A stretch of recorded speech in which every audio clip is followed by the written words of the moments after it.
আর যদি ঈমান ছাড়া বিদায় হয় তখন দৃশ্যটা উল্টো। ফেরেশতারা কঠিন কণ্ঠে বলে, হে নাপাক আত্মা, বের হয়ে এসো শাস্তির দিকে। আর তখন আত্মা বের হয় ভয়ঙ্করভাবে, যেন কাঁটাযুক্ত ডাল ভেজা পশমের ভেতর থেকে টেনে বের করা হচ্ছে। রগ শিরা ছিঁড়ে যায়, ভেতরটা মোচড় দেয়, শরীর কেঁপে ওঠে। তারপর সেই আত্মাকে রাখা হয় এক রুক্ষ পুটলিতে, আর সেখান থেকে বের হয় এমন দুর্গন্ধ যা পৃথিবীর সবচেয়ে পচা মৃতদেহের গন্ধ থেকেও বেশি ভয়ঙ্কর। ফেরেশতারা আত্মাকে নিয়ে ওঠে আসমানের দিকে, আর যেখানেই যায় অন্য ফেরেশতারা জিজ্ঞেস করে, এই নোংরা আত্মা কার? নাম ধরে বলা হয়, যে নামে সে দুনিয়ায় পরিচিত ছিল, আর লজ্জা আরও বাড়ে। তারপর পৌঁছে যায় প্রথম আসমানের দরজায়। দরজা খোলার অনুমতি চাওয়া হয়, কিন্তু দরজা খোলে না।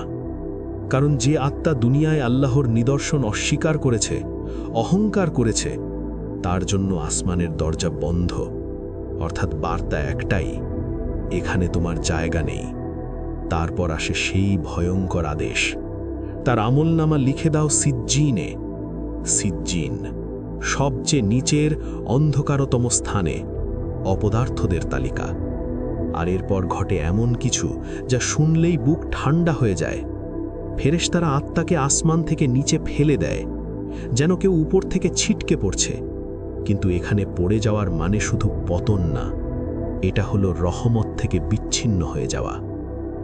অন্যদিকে যদি আত্মা মুমিনের হয়, চিত্রটা সম্পূর্ণ উল্টো।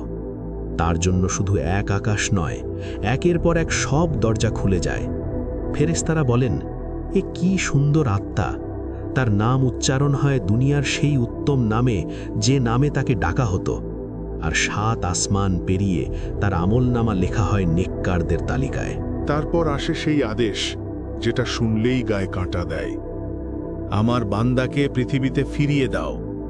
আমি তাকে মাটি থেকে সৃষ্টি করেছি, মাটিতেই ফিরিয়ে দেব, আর সেখান থেকেই আবার উঠিয়ে আনব।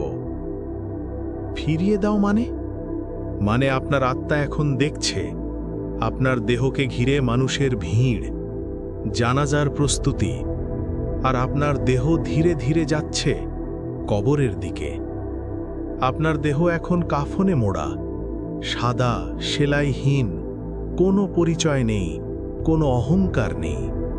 যে মানুষটা একসময় পোশাক বেছে সময় কাটাতো, আজ তার গায়ে শুধু এক টুকরো কাপড়, শেষ পোশাক। জানাজা হয়, মানুষ আপনাকে কাঁধে তোলে, আর আপনি, আপনার আত্মা সব দেখেন।